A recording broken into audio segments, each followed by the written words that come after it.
Hi, I'm Sara Low, your host for Malaysian Property Weekly Talk with PropNex Malaysia. This COVID-19 pandemic causes a global financial disruption like never seen before in modern days. And this brings us the question whether to buy or to sell now. It is my pleasure to have Peter and Gregg to join us today to share with us their point of view for today's topic. Right now, we are in the heart of KLCC, Aria Luxury Residence. And right next to me, we have two handsome guests today, which is Gregg Parker from Gregg Parker channel and Peter Seow from MPTV. Subscribe to our channel, thank you. Hit that bell icon. Sorry. Right. So fast already, huh? And we are so glad Take to this have opportunity. we are so glad to have a beautiful host, Sara, hosting us today. Thank you so much. It's my pleasure to be able to, discuss today's topic with both of you, which is the experienced real estate negotiator in the market. I think many of us, we are really curious. Should we buy now or should we sell now? Yeah. That's the question that everyone is asking. Yeah. Right. Indeed. Okay, if you're going to ask me the question, should I buy or should I sell? If anyone's watching this, no one has ever been through a pandemic before. This is unprecedented. Yes. Right. Yes, true. It's never happened before. The rule book for real estate has basically been thrown straight out the window. Yeah. So what I would say is yes, it is a good time to buy if you've got the money. If you haven't, it's obviously a more challenging time. Yeah. If you don't have money, then you keep the cash. Correct. So it is a good time, and now properties are, you can grab a property 10, 20, and in some cases even 30% below market rate. Yep. That's right. And the government is showing a lot of benefit stimulus package as well. Yeah, correct. So for that, you mean the home ownership program, right? Yeah, HOC. The HOC campaigns, and which also extended, right? Right. Recently. Right. So and that's an interesting one, the HOC for me. It's I think at the beginning of this year we had 163,000 overhang of properties in Malaysia. That's a huge number. And I think it was a good idea they extended it as well. I think so. They should. Yeah. They should. Means government actually support the first property owners, first homeownership, or encourage us to buy the under construction projects and all. And even the HOC campaign, the waiver of the MOT, the memorandum of transfer, they actually put it for below 500,000 property also, right? Right. Yeah, they give some subsidies on that for the MOT. Right, Yeah. up to $1 million. Up to $1 million, it's up to very, $1 very million. good. Yeah. But just now you mentioned a good point, which is the price. Yeah. I think price is one of the important factor. Indeed it is. Yeah. It's so crucial at the moment as well. Yes. Especially if you're buying for an investment. If you're buying for yourself or for your family as well, yes, that it's important. But if you're buying as an investment, you've really got to look at numbers. You've really got to select your property carefully. True. What do you think, Babe? Other than that, you could be getting a very good price now. Then another thing is that you are benefiting out of this is you are saving a lot of money. The first thing that Sara mentioned was the MOT. Yeah. You get to save on that. We don't get that kind of benefits when we bought a property a few years back. Another thing is the interest rate. The OPR rate has been dropping to its lowest that it has ever been, which is 1.75%. You don't get that kind of rate. So you get to save a lot on your monthly installment as well. This is a good point. Means that putting money now in the bank, the interest was really bad, right? It's really bad. It's really low. It's really low. So we even have buyers coming to us wanting to invest in a property just because they don't want the money to be in the bank. Because the bank is not helping you to make more money. And some more the inflation rate, right? Correct. All this, your money Indeed. depreciate and all.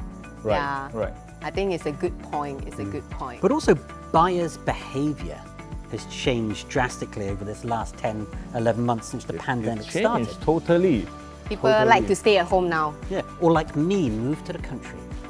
Somewhere a bit more serene, relaxing. And that's what people want. Yes, they are still buying condos, but if they have the money or they have the opportunity, they are willing to move out of the urban areas. They need more space. And since you are going to be spending more time at home, you come in traveling, and those people who used to travel to overseas, now they find a solution to how to meet clients online. So a lot of people has changed their needs towards a home. They need a bigger space.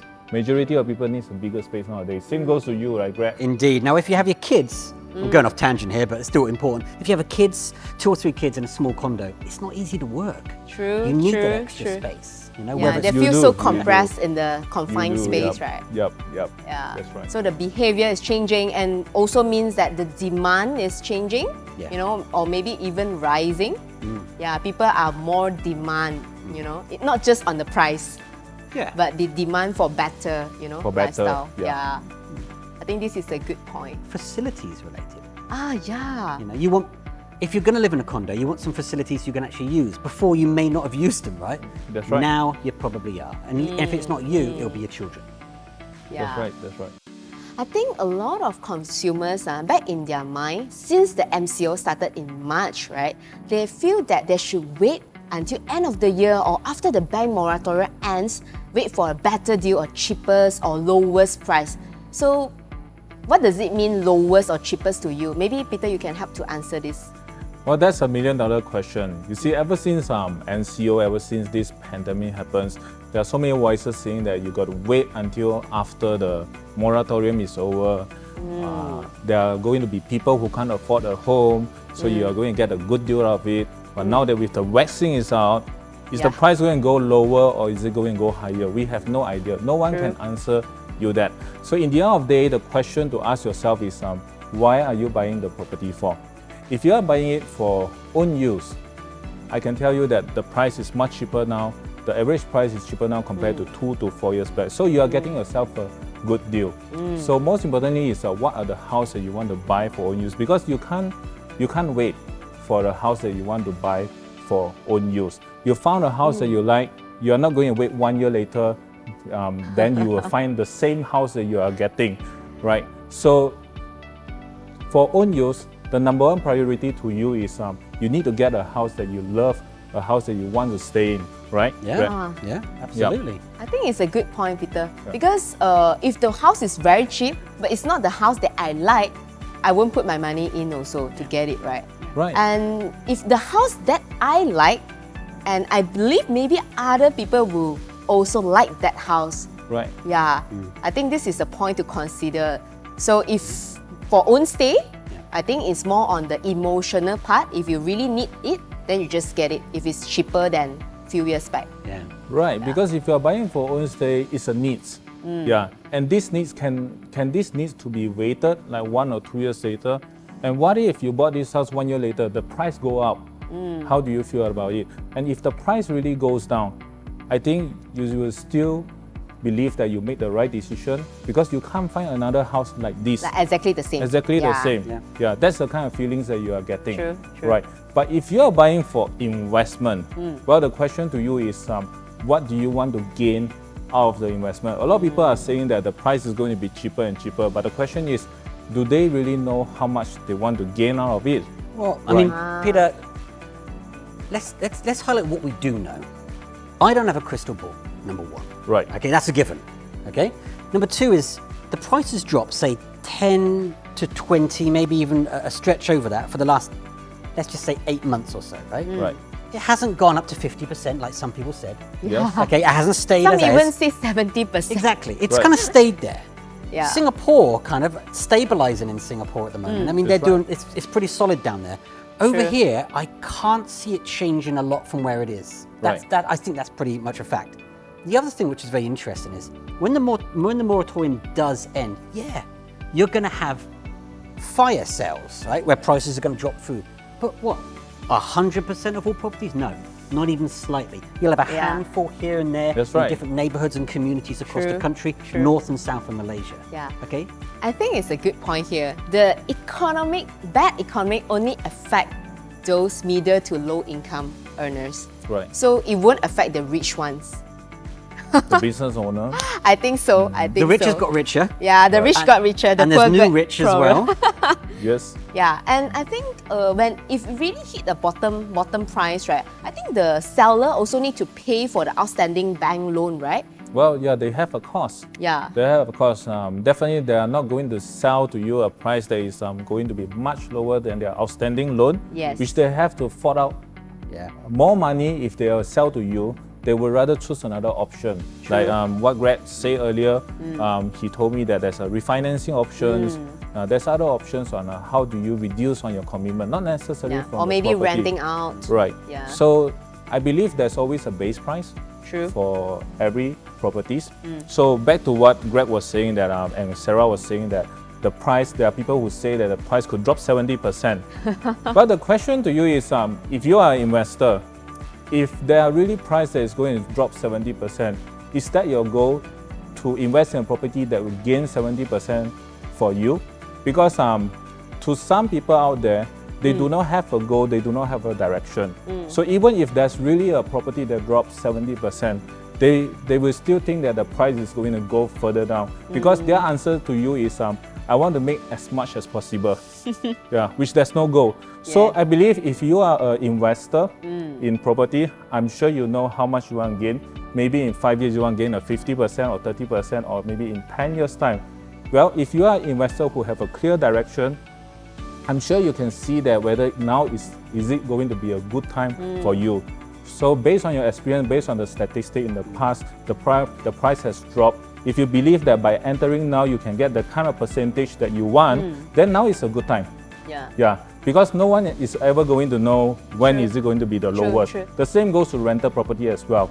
If you see the price is dropping, if you enter now, you know that this property is going to get you like 4.5 or 5 or even higher than 5% rental yield, then it's a good time for you. So I think the idea is like it's exactly the same like stock market.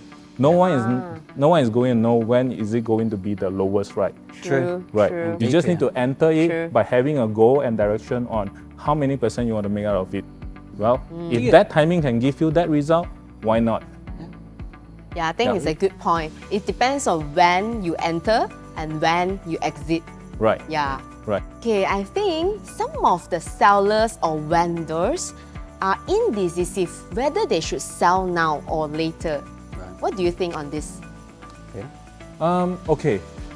The pandemic has changed a lot of things, and this is the biggest transformation that I've ever seen in the property market on a buyer's perception and behavior towards buying a house. So you see, ever since this pandemic happens, buyers' needs towards a house has changed. There are people who want to move out from their family to buy a house at which they can stay for their own privacy. There are even people who want to downgrade their house. But majority of the people, they want to upgrade their house to a bigger size house. There are people from condo who want to move to landed, and there are people from landed who want to move to even bigger house. So the answer to this is the market is moving. It's really active because there are a lot of buyers searching for houses. Ever since after MCO, there's so many buyers in the market wanting to buy a new home because they can't travel anymore. And now the fact that they need to increase a space in the house which is for homeschooling, which is for home office. So the needs towards the house has changed.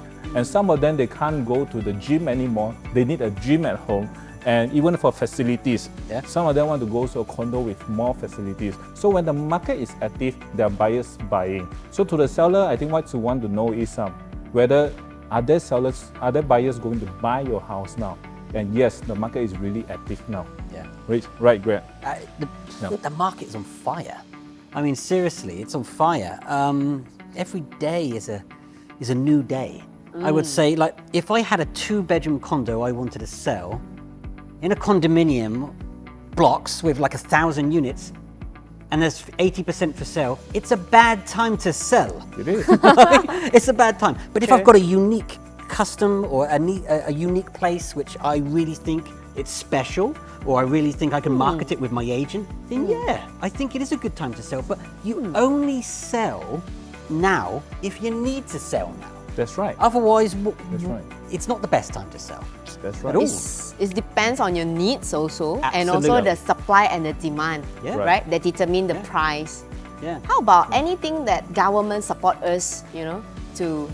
Well, as we all know, real property gains tax is a major the RPGT. impact. Yeah, I mean, I've got some clients at the moment which are like, I'm probably going to sell below market rate, and they'll accept that because they know that they don't have to pay that real property gains tax. So it's kind of, I'm not going to say it's a balance, right? But I'm going to say they're trying to find a state of equilibrium, in some way. And our job at the end of the day is to try and educate and share what we know about the market, what we know about the government stimulus packages provide at the moment. information. Yeah, and if it can help them make the right decision whether they should sell or not, and how much they should sell for. I think this is a good point, Greg. Right. Means that you need to find a property advisor or property consultant, not just an agent, okay, to actually look into your purchase price, what are the costs, what do you save, what is the right price to sell now. You know, all these financial knowledge that you can advise, you know, to the seller. Right. So the seller need to find the right property consultant, on this part. That's right. Well, if you are a seller who is looking to upgrade, well, the pandemic has come, and maybe you are someone who stay in a condo who wants to sell your property, which is a 500,000 worth of property, and upgrade to a 1 million worth of properties. Whether is it a good time to sell now? Yes. Maybe the price has dropped 10%. If you are selling at 450,000, you may lose 50,000. But if you are buying a house that is going at 1 million, the same thing happens. That you might have a 10% drop in the price. So you might save more money out of that because you are going to save like 100,000 out of it. But I also think as well, just one more final point is, you've got to be a realist, right? If you're going to sell your property and you think you're going to make a 30% profit margin, chances are you're probably not. Okay, so whoever you're talking to, whoever you're listening to, whatever research you've done as well, is look at the marketplace, like you said there as well. Talk to somebody who knows the market, and also look at past transacted rates over the last couple of years, and importantly over the last 10 months. Right? Yes. Well, you know that better than anyone. You're the one who told me about it. I think some of the sellers, they don't see the bank value reaching what they want, and they might need to sell at below bank value or maybe below their purchase price, right? Right. So how do you justify this? Well, in the end of the day, our job is to give you information, and we want you to decide as soon as possible that whether you want to sell or not. We are not the kind of advisor that comes to you and tell you that, oh, you want to sell at a high price, we will try our very best to sell for you, and 6 months later we come back to you and tell you that it's not possible, okay? Because we want to make sure that right now, when you want to sell, you can make a decision whether is it a good time. If let's say you want to sell at this price, what you might be expecting, maybe a 6 month to 12 month time of viewings, people coming to your house. So we will also go through it on what are the category of products that you are having. If let's say your property is a 2-bedroom apartment in an area with there are 50 condos with 2-bedroom apartments, it's going to be hard. And we are going to be upfront and honest to you on that as well. So it's really depending.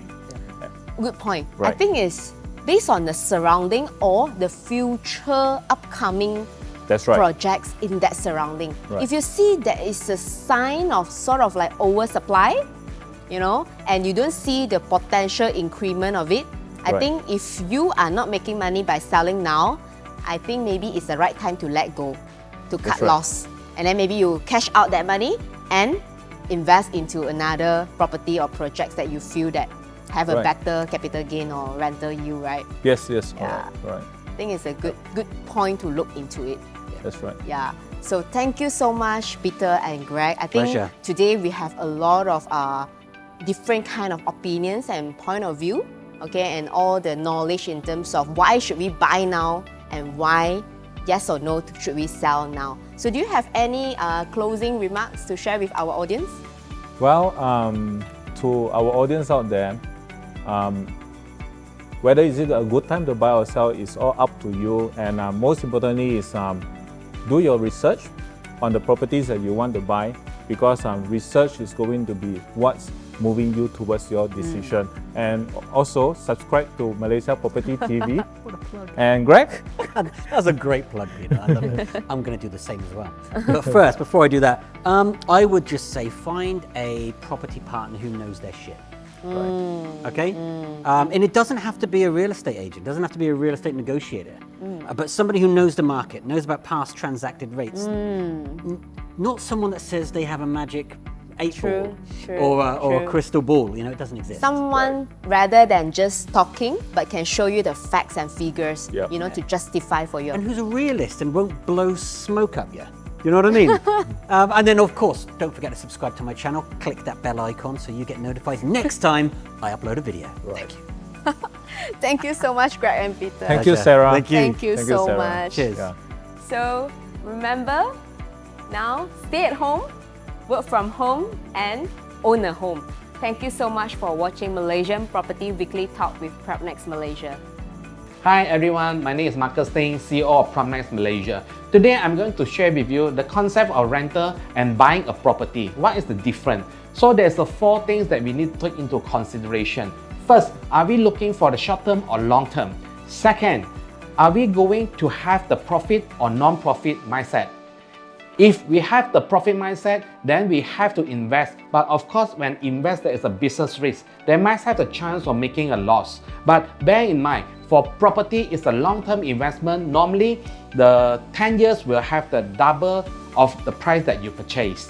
And if you treat it as a non-profit, then the rental will become your expenses. Means that you pay out, then there's a no return. But of course, with the investment, we can't use our whole 100% money, but we have to use the money from the bank. And we need to have the installment. So with the installment plus your future rental, if you want to rent it out, then it might become your profit when you want to sell your property, plus together your capital appreciation.